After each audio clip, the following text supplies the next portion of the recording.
예, 안녕하세요. 한국태화영리학회 학장 태화입니다. 오늘은 이제 성명학에 대해서 조금 말씀을 드리고 싶습니다. 이름 짓는 법인데요. 뭐 이제 개인 정보가 있으니까 이쪽 사주랑 그 이름은 좀 가렸어요. 사주랑 이름은 가리고 제가 이제 하는 방법입니다. 이렇게 장명서를 써드려요. 그래서 이제 사주를 분석을 해서 사주에 필요한 오행이 있습니다. 그 오행에 대해서 발음과 또 자원오행이라 해서 그 이름에 한자가 있습니다. 그 한자의 오행과 그다음에 술이랑 그래서 획수를 갖고 또 원형 이정법이라서 좋게 다 이렇게 해서 장명서를 써드립니다. 정말 뭐 어떤 사람들은 뭐 이렇게 어떻게 생각할지 모르지만 저는 이름도 중요하다 이렇게 생각을 해요. 이렇게 하는데 한 분이 이런 얘기를 하더라고요. 이제 그분은 이제 파동성명학 죄송합니다. 파동성명학을 하시는 분이세요. 근데 여기 원형 이정 이렇게 수리를 보고 이렇게 말씀을 하시더라고요. 아, 이렇게 하는 건 잘못된 겁니다. 그래서 왜 그렇게 생각하시냐 그랬더니 그분은 이런 게 왜 잘못됐냐면 일본에서 온 거다. 모든 서점에 가면 장명학 책이라든가 또 성명학 책이 다 이렇게 원형 이정 이렇게 수리를 갖고 이렇게 짓는 게 소개가 되어 있는데 이건 잘못된 거다 이렇게 얘기를 하더라고요. 그렇게 생각하는 근거가 무엇이냐 그랬더니 일본에서 온 거라 이러는 거죠. 아, 그래서 일본에서 와서 잘못된 거구나 이렇게 생각하신다 이렇게 말씀을 하시더라고요. 그래서 제가 그분한테 혹시 사주 보세요 그랬죠. 그러니까 예, 전 사주 봅니다 그러죠. 사주는 중국에서 온 건데 왜 쓰세요 그랬죠 제가. 그렇잖아요. 모든 뭐 명리학이라는 게 명리학 책들이 다 중국에서 온 책들이지 또 중국에서 개발된 어떻게 보면은 학술이잖아요. 그 중국에서 온 건 왜 쓰세요? 일본에서 온 거 쓰면 안 된다면서요. 그분이 좀 가만히 있더라고요. 그렇잖아요. 그 풍수는 또 왜 중국에 있는 이론 책들이 물론 뭐 자생풍수설이라 그래서 풍수가 원래 우리나라에서 발생한 거 이렇게 말씀하시는 분도 계시지만 그것도 뭐 내가 뭐라고 그러고 싶지는 않은데 책들은 지금 쓰는 책들 뭐 장서라든가 다 중국 책들이잖아요. 중국에서 온 책들이 그거 왜 쓰세요 그러면요. 그분이 가만히 있더라고요. 아니 학술이라는 거는 그것이 발전을 다른 나라에서 먼저 할 수 있죠. 그걸 내가 이제 받아들여서 어떻게 쓰냐 이게 중요한 것이지 뭐 어느 나라에서 온 거는 쓰면 안 된다 이렇게 생각하는 거는 전 잘못이다 또 이렇게 말씀을 드렸습니다. 그리고 또 이렇게 장명을 하시는 분들 중에서 자기 특수한 이론이다 그러면서 아까 말하는 것처럼 이제 뭐 파동성명학 이런 데서는 사주를 보지 않습니다. 사주를 보지 않고 이제 장명을 하죠. 그 뭐 자음성명학 계열, 모음성명학 계열, 뭐 자음, 모음 이렇게 같이 쓰는 계열에서 여러 가지가 있지만 그런 성명학에서는 사주를 보지 않고 장명을 합니다. 그러니까 이름에 나름대로 출생 연도에 주파수를 넣어서 이렇게 장명을 하는 것이죠. 그리고 이름으로 사주를 볼 수 있다 이렇게 얘기를 합니다. 그렇지 않고요. 그 육친 붙이는 겁니다. 그것은 무슨 격이 있는 것도 아니고 어떤 뭐 대운을 보는 것도 아니고요.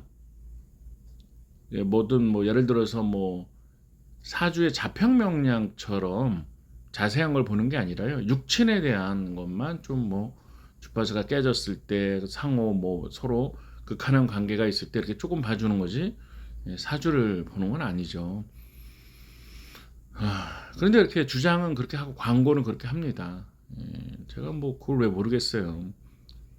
각 문파에서 이렇게 파동 성명학 하는 거를 다 배웠죠. 그리고 한글 성명학 뭐 이렇게 여러 가지 이름으로 바꾸는데 똑같은 겁니다. 그 자체가 나쁘다는 게 아니에요. 그거는 그냥 하나의 뭐 이론이죠. 그걸 내가 뭐 뭐라는 건 아닌데 다른 사람들이 쓰는 사주를 분석해서 이름으로 사주의 오행을 보완해 준다. 이 자체를 잘못된 거고 뭐 사주로 보면 안 된다 이렇게 말하는 관점을 비판하는 것입니다. 어 사주라는 게 있죠. 태어났을 때 받은 그런 자기 에너지가 있는 거예요. 에너지가 있는데 풍수도 있죠. 공간에 어떤 에너지가 있다. 이것도 있는 겁니다. 그러니까 장명이라는 것도요. 이름에 우리가 이름은 쓰는 거잖아요. 그러니까 필기가 중요하죠. 쓰는 거에 대한 조화도 중요한 거예요. 이름을 부르기만 하나요? 쓰기도 하잖아요. 근데 왜 쓰는 거에 대해서 무시하나요? 그건 잘못된 겁니다. 그다음에 그러면 똑같은 사주를 만약에 빼고 이름으로만 모든 걸 결정한다고 하면 그러면 사주가 달라도 뭐 홍길동이라는 이름을 쓰는 사람은 다 똑같이 뭐 이렇게 사나요? 이름 같은 사람이 얼마나 많은데요. 그렇지 않나요? 특히 여자들이나 뭐 남자들이나 저기 뭐 김씨나 이씨나 이렇게 흔한 성을 쓴 사람들의 이름은 똑같은 이름이 되게 많아요. 그 사람들이 다 똑같이 그 한 해 운세와 그렇게 사나요? 아니잖아요. 그렇지 않습니까?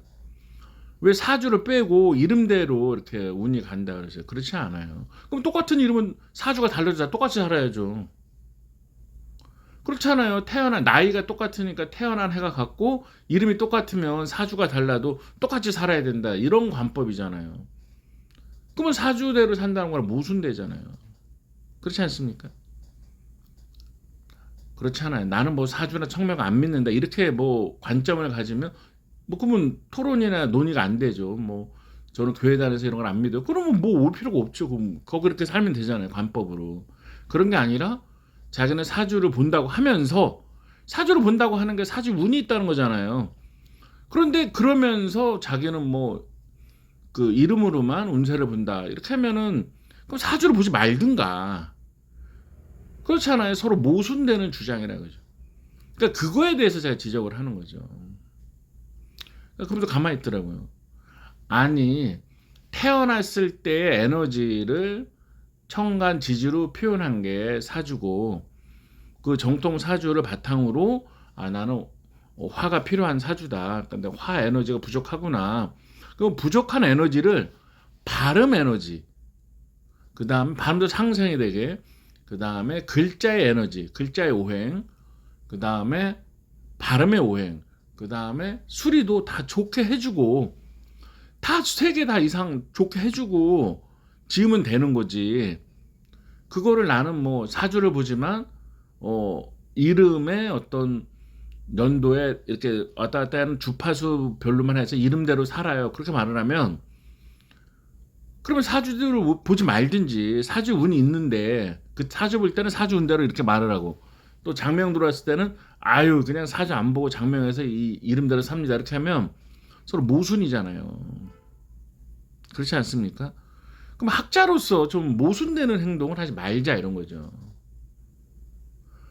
그러면 그 사주의 주파수로 된 것만 해서 자기 이름대로만 산다고 하는 사람은 그럼 사주를 보시냐고. 사주를 봅니다. 그럼 사주 손님한테 또 사주대로 산다 그럴 거 아니냐고.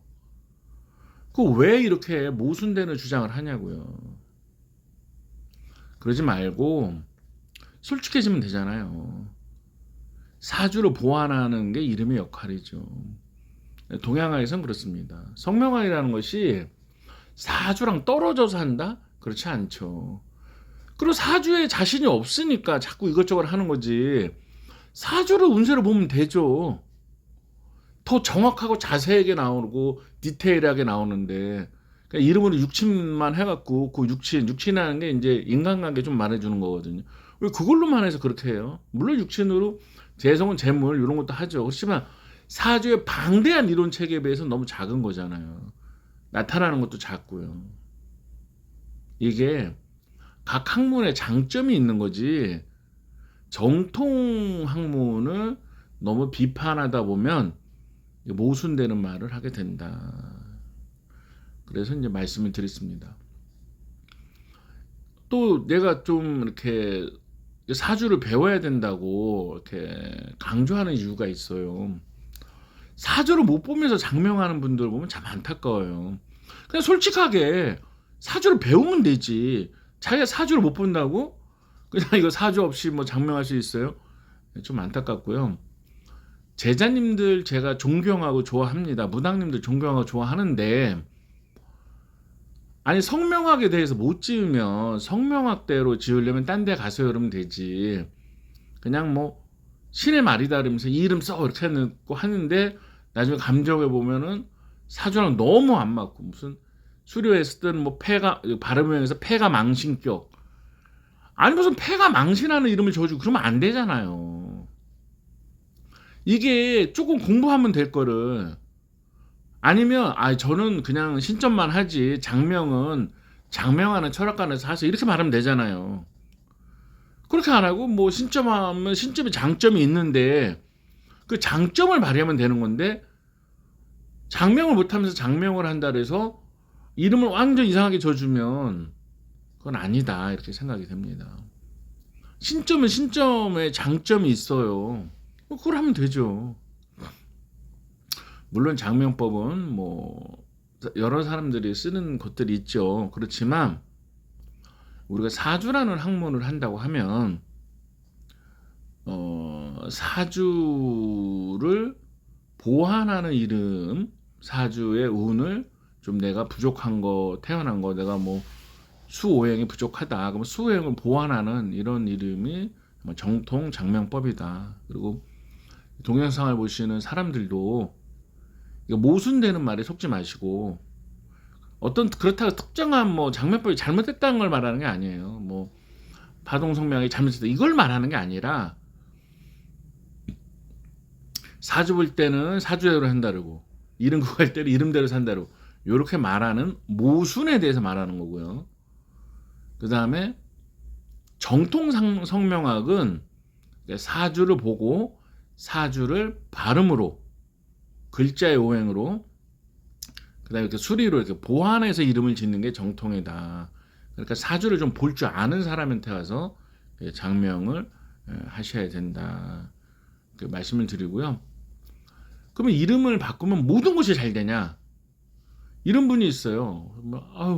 내 이름을 바꾸면 자식이 잘 된대요. 그래서 바꿨어요. 비싸게 주고요. 선생님, 그 딸의 운세는 딸의 사주대로 사는 거죠. 딸의 이름을 바꾸면 몰라도, 물론 무슨 논리인지는 알아요. 무슨 논리인지는 아는데, 엄마가 이름을 바꾸면 딸이 갑자기 뭐 공무원이 되고 되게 출세를 하고 잘 되고 이혼 안 하고, 그건 엄마의 그 부모의 심정을 이용해서 그냥 장명하는 거죠. 그런 말에 현혹될 필요가 없고, 논리적으로 생각해 보세요. 딸의 인생에 바꾸려면 딸의 이름을 바꾸면 몰라도, 뭐 부모가 이름을 바꾸면 갑자기 딸이 뭐 갑자기 공무원이 되고 이혼을 안 하고 잘 되고 출세한다. 그건 좀 아니다 이렇게 생각이 됩니다. 차라리 교회나 절에 가서 마음을 닦고 봉사를 한다, 이거면 이해가 가요. 그 공덕이 자식에 가서 자식이 잘 된다. 그런데 나한테 돈을 많이 주고 이름을 바꾸면 당신 딸이 공무원이 되고 출세한다, 이런 논리는 아니다 이거죠. 그러니까 참 금방 알 수 있는 거잖아요. 이치적으로 딸의 인생이 바뀌려면 딸이 뭐 공부를 하거나, 딸이 공무원 하고 싶으면 딸이 공부를 하면 되죠. 그렇지 않나요? 딸이 이혼을 안 하려면 딸이 그 남편이랑 잘 화합해서 양보하고 살면 되지. 부모가 이름을 바꾸면 딸이 어떻게 된다, 이건 아닌 것 같아요. 그렇지 않습니까? 그 제가 뭐 이렇게 역학 쪽에 있긴 하지만 이런 건 너무 혹세무민이잖아요. 그 불쌍한 할머니들 돈 뜯으려고 그런 것밖에 더 돼요.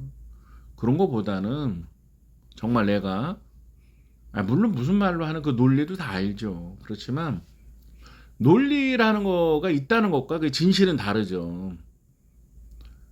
그리고 본인이 딸이 노력해서 딸의 인생이 바뀌는 거지. 물론 장명도 노력이 하나지만 그 엄마가 어떻게 하면 딸이 뭐 공무원 된다, 그거 되게 이상한 것 같아요. 저는 그렇게 생각하지 않습니다. 그리고 성명학은 꼭 필요한 거지만 이게 100% 맞는 건 아니다 이거예요. 인간이 노력을 하면서, 그러면서 이제 성명학적으로 너무 좀 안 좋다, 그럴 때는 성명학적으로 이거는 좀 바꾸고 싶을 때 바꿔주면 되는 거죠. 불용문자야 이런 글자를 왜 써? 불용문자라고 하는 것도 물론 있죠. 없다는 게 아니에요. 그래도 사기 사주를 분석해서 그걸 좀 보완하는 식으로 쓸 수 있어요. 문제가 없는 거거든요. 그럴 때는 불응문자라고 해서 안 쓰는 필요가 없죠. 그리고 불응문자는 파마다 지정하는 게 달라요. 다른 데서 써도 된다는데 지는 안 된대. 에이, 그건 아니죠. 그리고 성명학적으로 정통은 성명학적으로 좋으면 개명하라고 할 필요가 없죠. 우스갯소리로 그 텔레비에도 나왔다고 사람들 그러잖아요. 몇 년 전에 재웠는데 그 사람한테 가니까 뭐 또 이딴 식으로 이름을 줬냐로 이름을 바꾸라고 했다고. 이건 아니지 않냐 이거예요. 그러니까 성명학은 사주를 감정을 해서 사주의 부족한 오행을 발음 오행과 글자 오행과 소리로서 보완을 해주고, 그리고 좀 부르기 좋고 뜻이 너무 나쁘지 않다면 인정을 해주자. 내가 짓지 않았더라도. 그게 역학하는 사람의 자세죠. 그렇지 않습니까? 예, 그리고 이 동영상을 보시는 분들은 장명은 사주를 하는 데서 사주를 좀 잘 보는 분한테서 하는 거고요. 사주와 장명을 떨어져서 하고 뭐 이름으로 자꾸 너무 많은 걸 얘기하는 분, 이름을 엄마가 이름을 바꾸면 딸이 공무원 되고 딸이 이혼 안 하고 뭐 엄마가 저거 하고 또 이름을 바꾸고 믿지 마시라. 그리고 이름은 사주를 하는 게 아니고 뭐 믿지 마시라. 정통에서 너무 벗어나는 분들 또 이름을 하는데 몇백만 이렇게 너무 비싸게 하는 거, 또 나만의 뭐 특허 장명법 믿지 마세요. 정통이 있는데 뭐 내가 나만, 그 사람이 뭐 얼마나 살았다고요. 그렇지 않아요? 뭐 얼마나 역학 공부를 했다고, 몇백 년 한 것도 아니고. 이게 다 내려오는 게 있는데 정통이 정말 더 신뢰할 수 있는 것입니다. 그리고 인간의 노력이 중요한 것이죠. 예, 오늘은 장면법에 대해서 이렇게 좀 말씀을 드렸습니다. 예, 행복하세요.